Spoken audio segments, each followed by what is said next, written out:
Blackcurrant. Hercule Poirot was dining with his friend, Henry Bonington, at the Gallant Endeavour on King's Road in Chelsea. Mr. Bonington was fond of the place.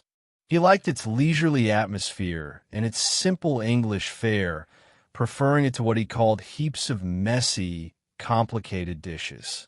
Molly, the pleasant waitress, greeted him like an old friend. She took pride in remembering the likes and dislikes of her regulars. "Good evening, sir," she said as the men settled into a corner table. "You're in luck today. We have turkey with chestnuts, your favorite, isn't it? And there's a lovely Stilton to follow. Will you start with soup or fish?" Once the order was placed, Mr. Bonington leaned back with a sigh, unfurling his napkin as he watched Molly walk away. "She's a nice girl," he remarked approvingly. "In her younger days, she was quite the beauty. Artists love to paint her. But more importantly, she understands food. As a rule, women are indifferent to it.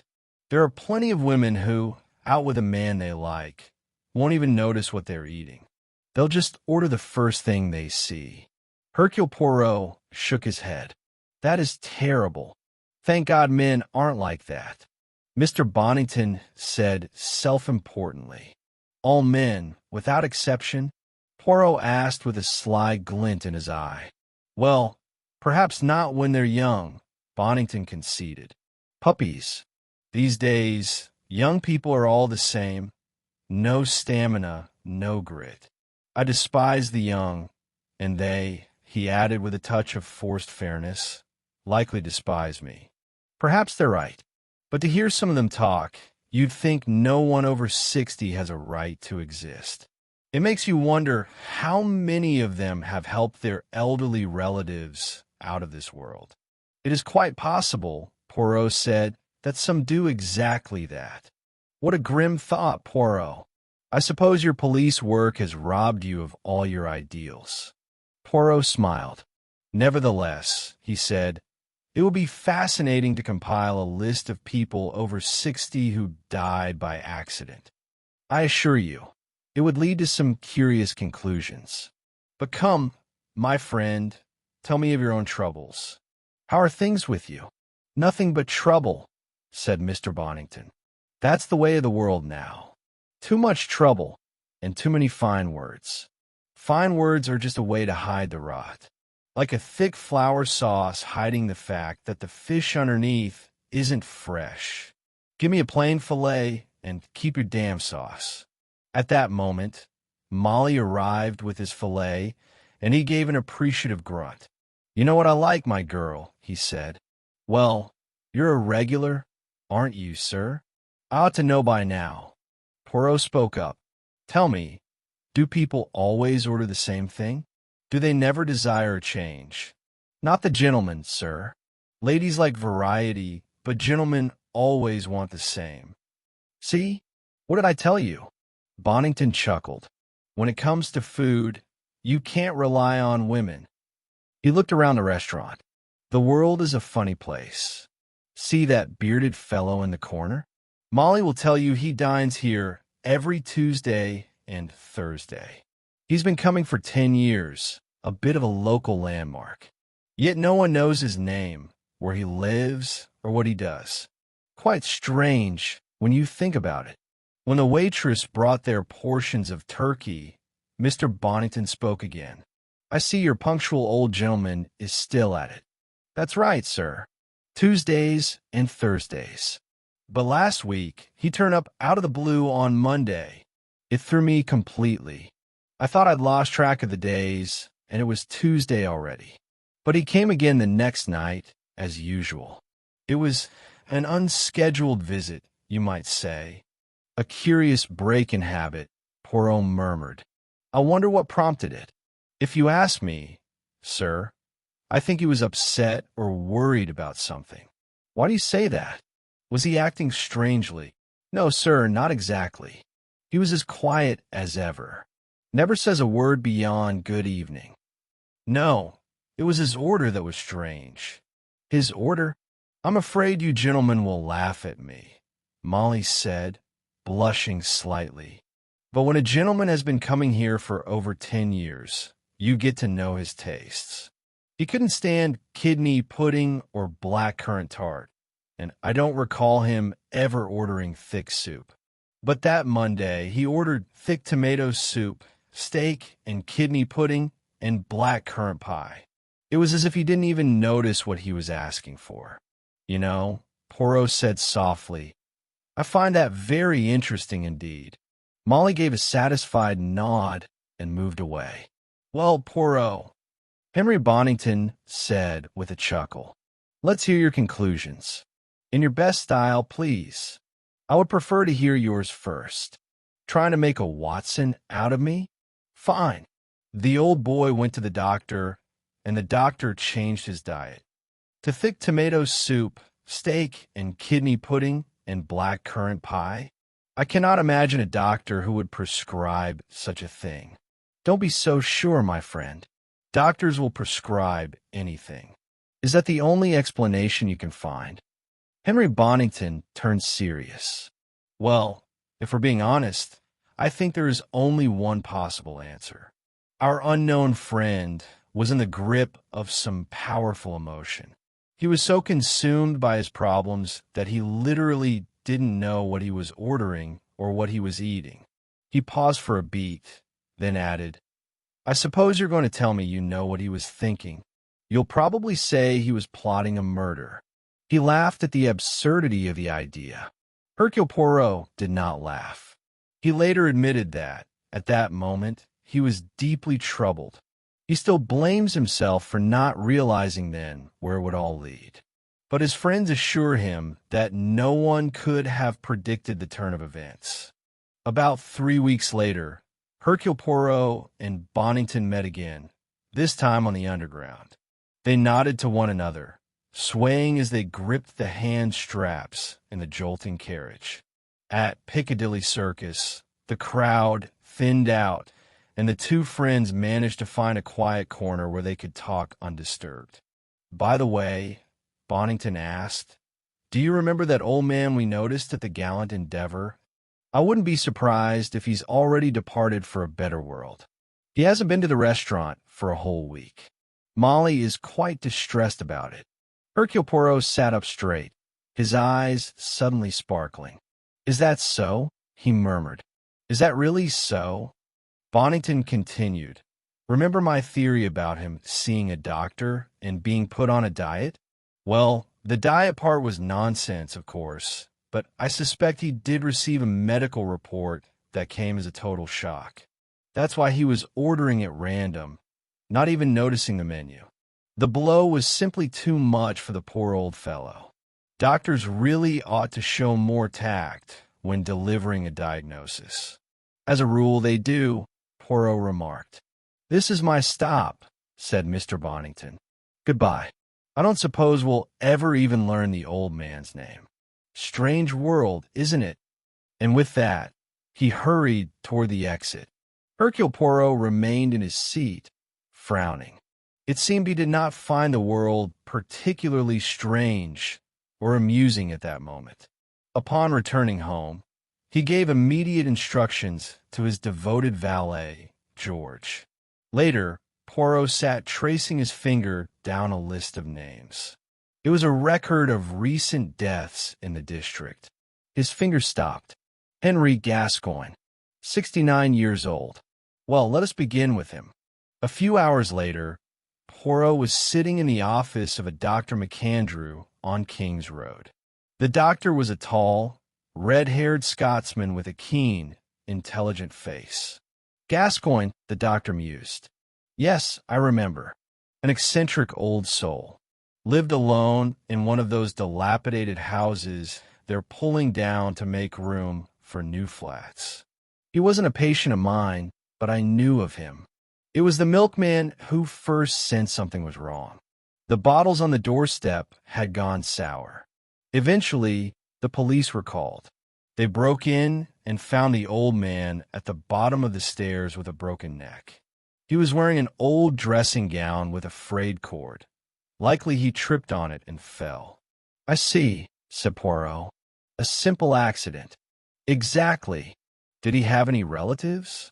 A nephew, a Dr. George Ramsay, who lives in Wimbledon. He used to visit his uncle about once a month. And how long had the body been lying there? Ah, said Dr. McAndrew. Now we come to the official details. Not less than 48 hours, and not more than 72. He was found on the morning of the 6th. However, we were able to narrow down the time of death. In the pocket of his dressing gown, we found a letter written on the 3rd and posted from Wimbledon that same afternoon. The postmark shows it arrived at 9:20 that evening. That suggests death occurred sometime after 9:20 on the 3rd. This tallies with the state of the stomach and the degree of decomposition. He had eaten about 2 hours before he died.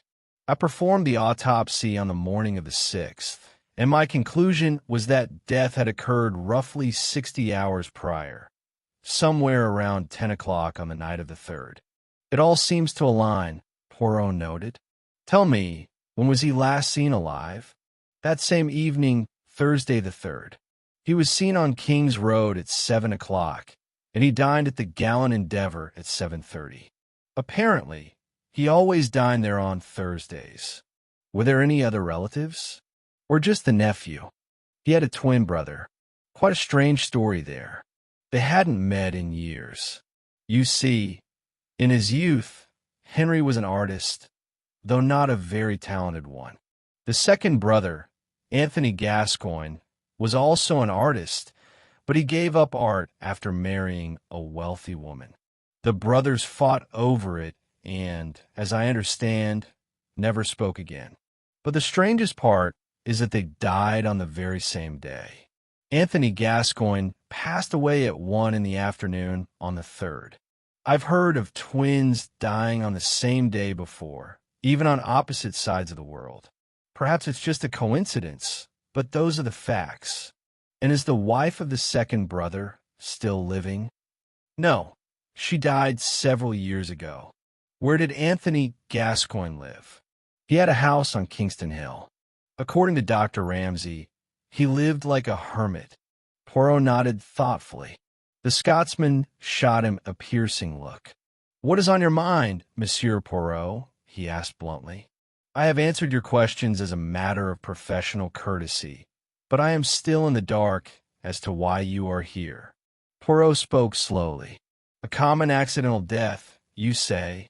My thought is equally simple. He was pushed. Dr. McAndrew looked stunned. In other words, murder? Do you have any evidence for such a claim? No, Poirot replied. Only suspicion. But there must be something.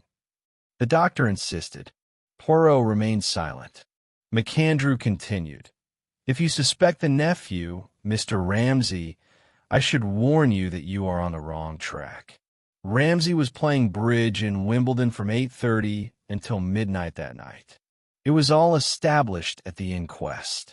Poirot murmured, and no doubt it was verified.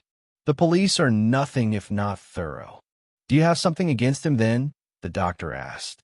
Until our conversation, I did not even know the man existed. Then you suspect someone else? No, it is not that. You see, human behavior is built upon habits.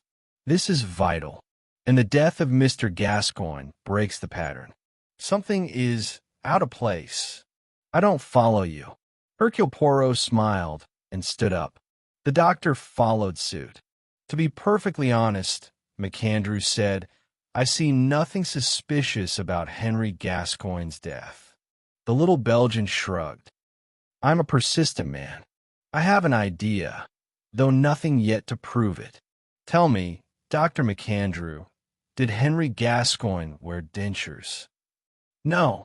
His teeth were in excellent condition, quite remarkable for his age. And did he take good care of them? Were they clean and white? Yes, I noticed that, Dr. McAndrew replied. And they were not discolored in any way? No, I don't believe he was a smoker, if that is what you were getting at. That was not quite what I meant, Poirot said. My question was aimed at a distant mark, though perhaps it is a false trail. Goodbye, Dr. McAndrew, and thank you for your kindness and your patience." He shook the doctor's hand and departed. And now, Poirot muttered to himself, to put the theory to the test. Poirot returned to the Gallant Endeavour and took the same corner table where he had sat with Bonington. But Molly was not there. The waitress informed him that Molly had gone away on holiday. It was only 7 o'clock, and the restaurant was not yet crowded.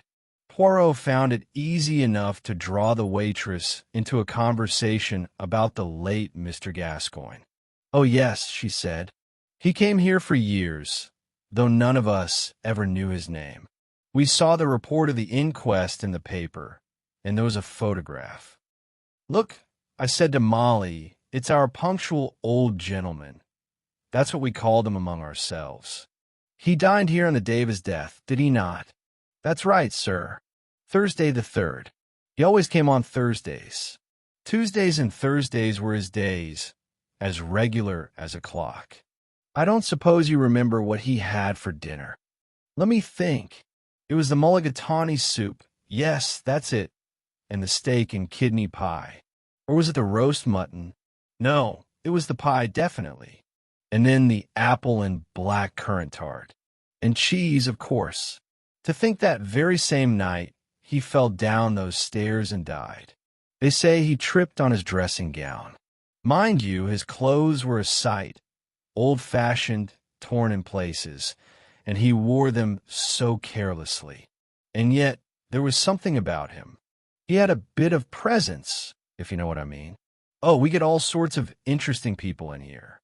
The waitress moved off, leaving Hercule Poirot to consume his fish in silence. Armed with recommendations from high places, Poirot had little difficulty obtaining the files on the Gascoigne case from the local coroner. "This fellow Gascoigne was a bit of a character," the coroner remarked. "A lonely, eccentric old bird. But his death seems to be attracting an unusual amount of interest lately." He looked at his visitor with curiosity. Poirot chose his words with care. "You see, monsieur, there are certain circumstances, perhaps unrelated, that suggest a need for further inquiry." "Well, how can I help you?" "I understand it is within your discretion to preserve certain evidence after an inquest. A letter was found in Henry Gascoigne's dressing gown, was it not?" "That's correct." "A letter from his nephew, George Ramsay?" "Exactly. It was produced in court to help establish the time of death." "Is that letter still available?" Poirot waited for the answer with a touch of anxiety. When he heard that the document was accessible, he breathed a sigh of relief. Finally, the letter was in his hands, and he studied it intently. It was written in a cramped, difficult hand with a fountain pen. It read, "Dear Uncle Henry, I am sorry to tell you that I had no success with Uncle Anthony. Your suggestion of a meeting was met with no enthusiasm at all. He had nothing to say to your wish that old grievances be forgotten. He is, of course, very ill and failing rapidly in mind. I fear the end is near. You seem to have difficulty even remembering who you were. I am truly sorry to have failed in my mission, but I assure you I did my best. Your affectionate nephew, George Ramsay." The letter was dated November 3rd. Poirot glanced at the postmark. It was stamped 4:30 p.m. "Everything," he whispered, "fits perfectly." His next stop was Kingston Hill. After a brief struggle, in which he employed every ounce of his charm and persistence, he managed to secure an interview with Amelia Hill, the cook and housekeeper of the late Anthony Gascoigne.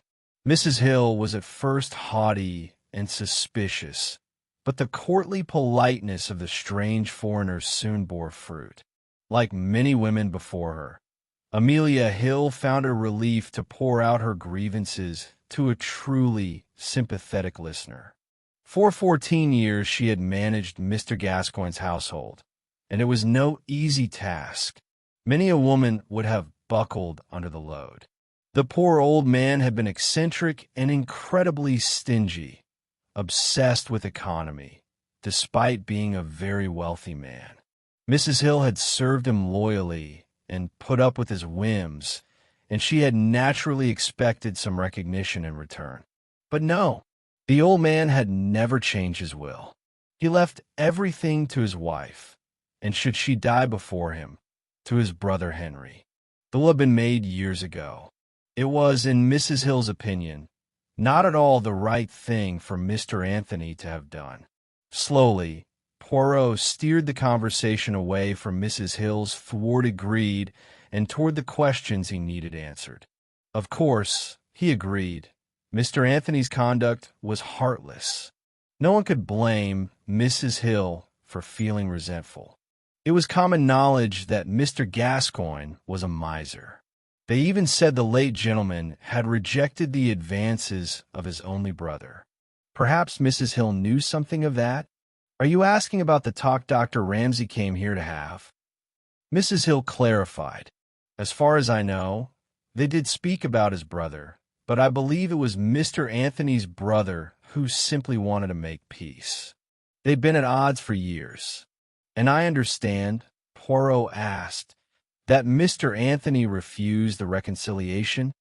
Quite right. Mrs. Hill nodded. Henry, he said, sort of vague like, what about Henry? Haven't seen him in years and have no wish to. Henry's a scandalous fellow. That was the long and short of it. And Mrs. Hill launched once more into her sorrows and the cold-heartedness of the late Mr. Gascoigne's lawyers.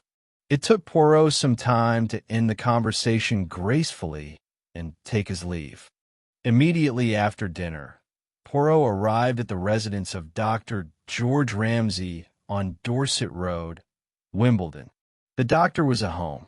Poirot was shown into the consulting room, where Dr. Ramsay soon joined him, looking very much like a man whose meal had been interrupted. You see, doctor, I am not a patient, Hercule Poirot began, and perhaps my visit might be considered an impertinence, but in all matters, I prefer directness.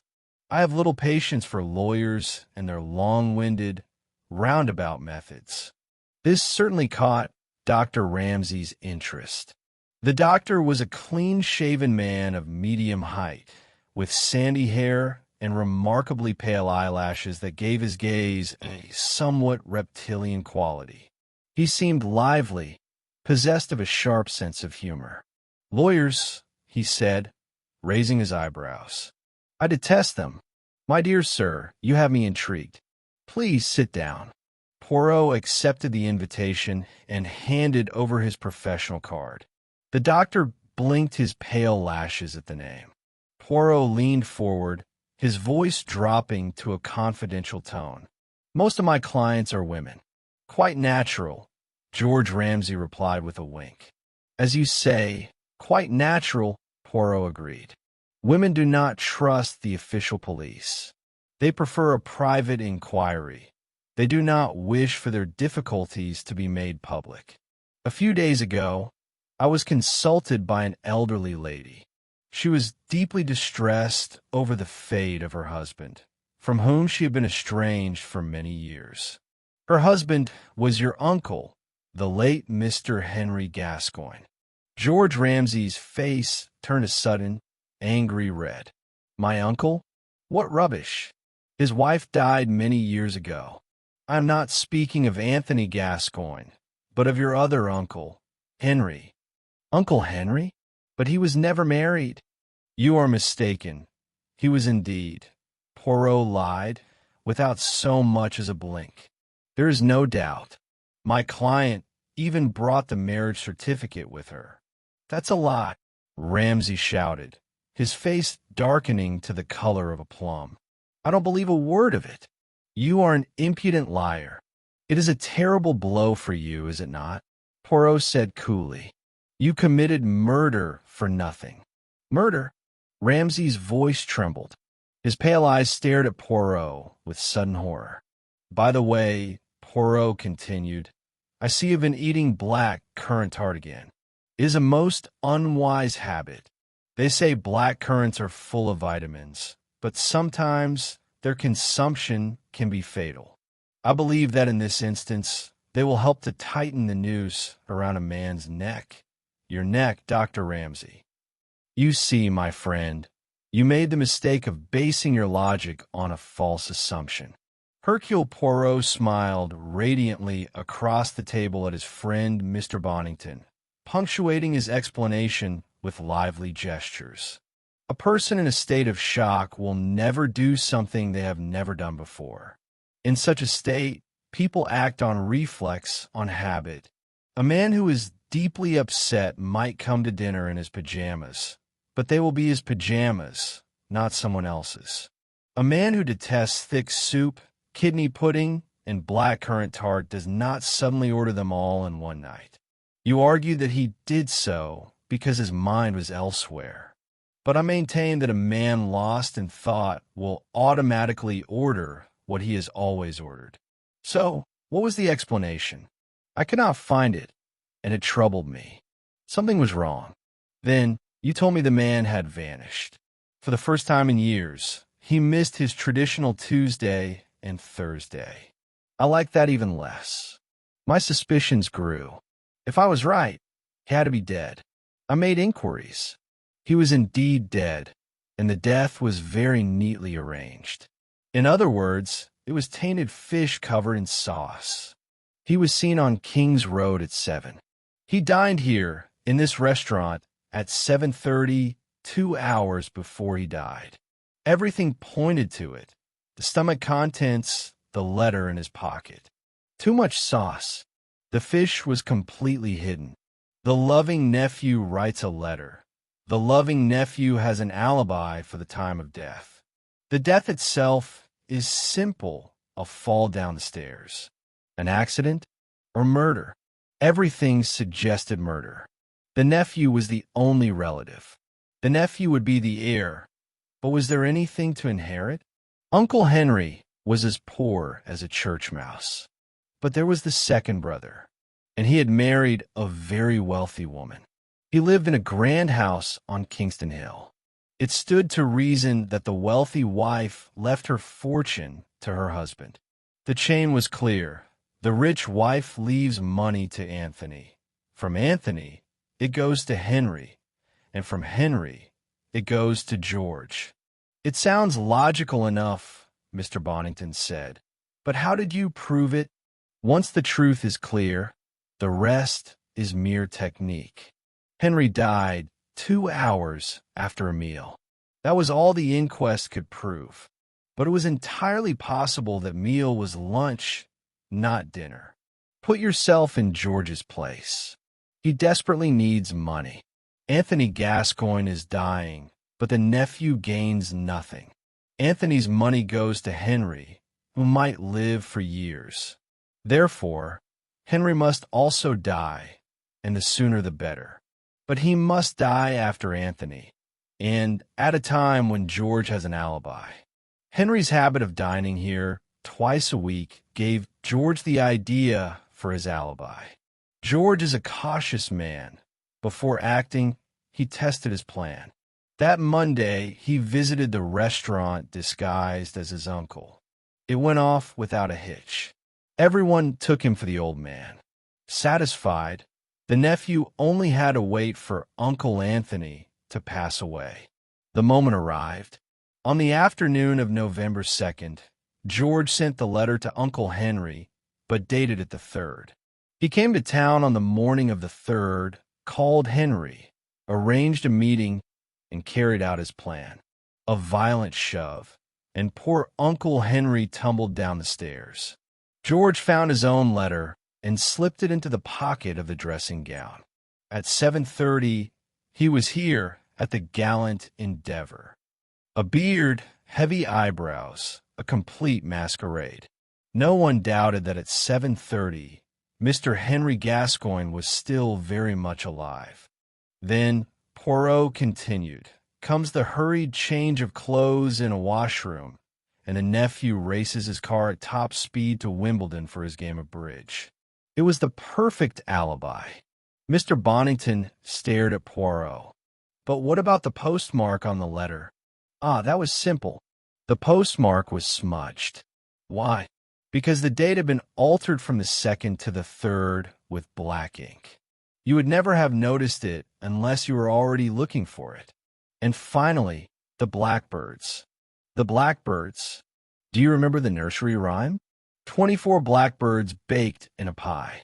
Or, if you prefer precision, blackcurrants. You see, George was not quite the perfect actor.